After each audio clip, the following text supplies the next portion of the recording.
So my P word this week is permission. Okay, if you are new here and you don't know what I'm talking about, something that used to be my default is I would always try to protect myself. Like when I would go towards anything, if anything at all made me feel unsafe, was hurting me, was doing just honestly about anything, I would instantly go for the word protection. That's it. And so as I got further in my softness journey, my feminine journey, what I learned was not everything calls for protection. And that I can try to reach for, I can keep the letter P. Keep it. You want it so bad, keep it. But I realize I can go for another word, right? I know. And that helped me. And so like there's so many other words that start with letter P that was of use for me. Like permission, peace, pleasure, play, pausing, presence. And so every week I would give myself a different letter P to work from, besides only having the option of working from the letter P of protecting myself, because everything did not cause for that. Even sometimes when things look challenging or scary, so it didn't cause for protection, because sometimes it was just for me to grow and learn, and a new opportunity for me to explore more about myself. You know what I mean?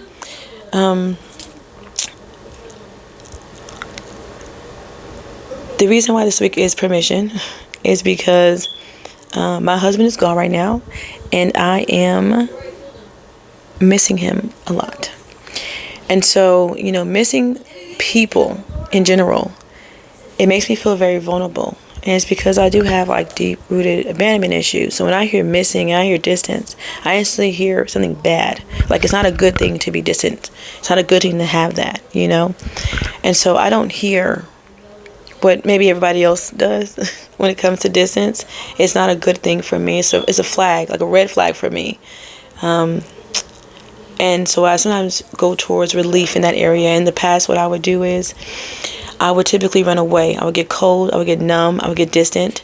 I would get very numbed out of a situation. Kind of get into my I don't care stuff, even though I really do care a whole bunch.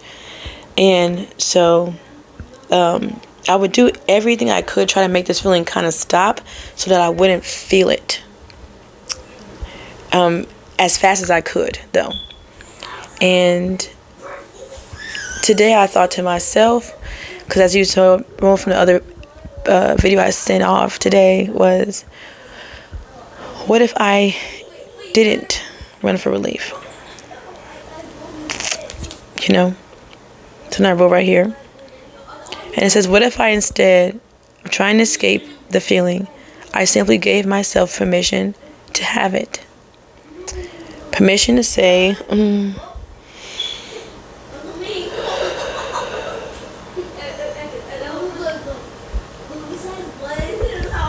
I miss him today. Without explaining it, without judging myself, without trying to fix it, without trying to solve it, just letting that feeling exist.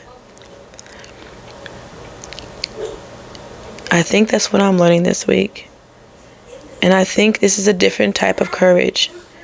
I used to think courage meant doing something big, bold, fixing something, pushing through it, getting over it, being stronger. But maybe courage looks different. Maybe courage is staying. Maybe courage is allowing myself to feel something uncomfortable without immediately trying to escape it. Maybe courage is sitting with my own feelings, my own heart, and saying, this is here, and it can be here, and it can stay here for now. Even if it's only for 30 seconds, I'm realizing that every time I rush towards relief, I interrupt my own healing. I'm realizing that every time, I just said that, I interrupt my own healing. So this week, I'm choosing something different. I'm choosing permission. Permission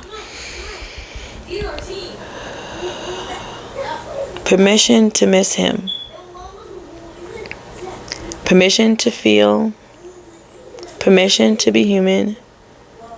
Because maybe that's the bravest thing I can do right now. instead of finding relief. Maybe it's giving myself permission to stay with the feeling long enough to discover that I can survive it.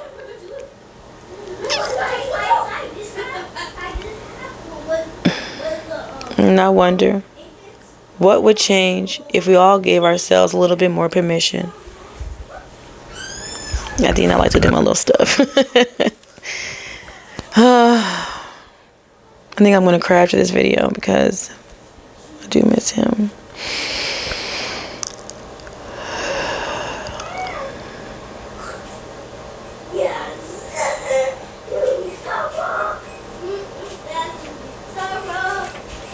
I do.